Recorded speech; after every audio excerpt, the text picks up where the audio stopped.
warahmatullahi wabarakatuh. Selamat pagi semuanya. Bagaimana kabarnya hari ini? Alhamdulillah baik semua ya. Sebelum kegiatan belajar mengajar dimulai, Ibu persilahkan kepada ketua kelas untuk memimpin teman-temannya berdoa. Baik, terima kasih kepada ketua kelas yang telah memimpin doa. Selanjutnya Ibu akan melakukan presensi terlebih dahulu. Siapa hari ini yang tidak hadir? Baik, hari ini hadir semua ya. Sudah ada yang tahu belum hari ini kita akan membahas materi mengenai apa?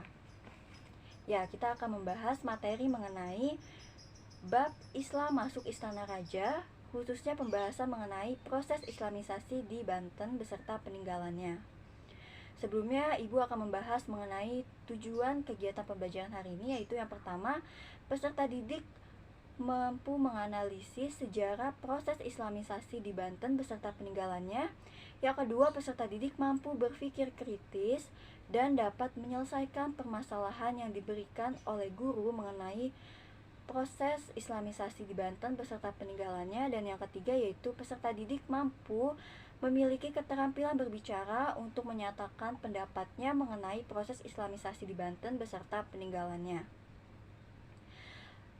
Pada kegiatan pembelajaran hari ini, Ibu menggunakan model pembelajaran problem based learning. Di sini ada yang tahu apa yang dimaksud dengan model pembelajaran problem based learning?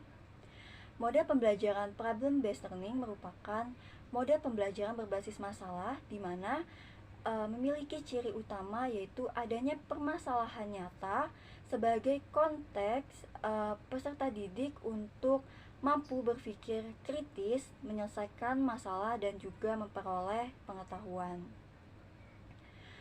Sebelum Ibu memberikan tugas kepada kalian, Ibu akan menjelaskan garis besar materi mengenai proses islamisasi di Banten. Proses islamisasi di Banten tidak terlepas dari eksistensi Kesultanan Banten. Kesultanan Banten merupakan kerajaan Islam yang didirikan oleh Syarif Hidayatullah dengan sultan pertamanya yaitu Sultan Maulana Hasanuddin. Pada masa pemerintahan Sultan Maulana Hasanuddin, Kesultanan Banten mengalami kemajuan dalam bidang perdagangan. Hal ini dikarenakan Kesultanan Banten memiliki letak yang strategis yaitu dekat dengan pelabuhan yang merupakan gerbang perdagangan antar negara. Kesultanan Banten mengalami masa keemasan atau kejayaan pada pemerintahan Sultan Ageng Tirtayasa, di mana pada pemerintahannya Sultan Ageng Tirtayasa melakukan perlawanan-perlawanan terhadap Belanda. Hal ini dikarenakan VOC yaitu Kongsi Dagang milik Belanda melakukan penerapan kebijakan yang merugikan Kesultanan Banten. Pada masa Sultan Ageng Tirtayasa ingin menjadikan Kesultanan Banten sebagai kerajaan Islam terbesar, di mana pada saat itu Kesultanan Banten telah menerapkan ajaran agama Islam sebagai pilar-pilar kehidupan Kesultanan Banten dan kehidupan masyarakat Kesultanan Banten. Kesultanan Banten mengalami kemunduran diakibatkan salah satunya ialah perang saudara antara Sultan Ageng Tirtayasa dengan anaknya yaitu Sultan Haji, di mana Sultan Haji ingin merebut kekuasaan Kesultanan Banten dari tangan Sultan Ageng Tirtayasa. Hal tersebut dimanfaatkan oleh pihak Belanda dengan mendukung Sultan Haji dan mempersenjatainya, sehingga pertempuran antara Sultan Ageng Tirtayasa dan Sultan Haji tidak terelakkan. Hal tersebut membuat Sultan Ageng Tirtayasa mundur dari Kesultanan Banten dan digantikan dengan Sultan Haji. Pada masa Sultan Haji, Kesultanan Banten selalu dicampur tangankan dengan Belanda. Hal tersebut membuat pilar-pilar Kesultanan Banten semakin lama kian meredup. Peninggalan Kesultanan Banten yaitu ada Masjid Agung, ada Keraton Surosoan, Keraton Kaibon, dan lain sebagainya. Pada saat ini, pada masa ini, pada zaman ini, Banten merupakan daerah yang memiliki penduduk dengan mayoritas agama Islam. Bahkan, Banten dikenal sebagai daerah yang memiliki penduduk dengan pemahaman yang ketat akan syariat agama Islam. Hal tersebut diperkuat dengan pernyataan Snok Hugroje yang menyatakan bahwa hanya di Banten ketaatan terhadap Islam terlihat sangat jelas dibandingkan di daerah lainnya. Berdasarkan pernyataan tersebut, Ibu ingin kalian dapat memecahkan masalah mengenai mengapa agama Islam pengaruhnya begitu kuat di Banten hingga saat ini.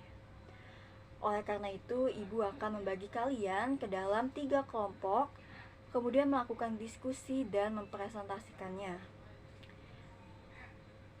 Kalian dapat menggunakan sumber buku maupun sumber jurnal mengenai proses islamisasi di Banten beserta peninggalannya. Ibu akan memberikan kalian waktu 30 menit untuk mendiskusikannya. Baik, sudah 30 menit, selanjutnya ialah tahapan mempresentasikan, dimulai dari kelompok 1, kemudian kelompok 2, dan dilanjutkan kelompok 3. Baik, terima kasih kepada kelompok 1, kelompok 2, dan kelompok 3 yang telah mempresentasikan mengenai permasalahan tersebut dengan sangat baik dan jelas. Apakah ada yang ingin ditanyakan mengenai materi proses islamisasi di Banten dan peninggalannya? Jika tidak ada, Ibu akan memberikan kalian tugas individu pada buku paket Sejarah Indonesia kelas 10 semester 2 halaman 86 nomor 4 dan 5. Untuk menutup kegiatan pembelajaran hari ini, kita ucapkan hamdalah, alhamdulillahirabbil alamin. Terima kasih. Selanjutnya Ibu persilahkan kepada ketua kelas untuk memimpin doa. Baik, terima kasih kepada anak-anak semua yang telah mengikuti kegiatan pembelajaran hari ini. Ibu izin pamit. Wassalamualaikum warahmatullahi wabarakatuh. Audio Jungle.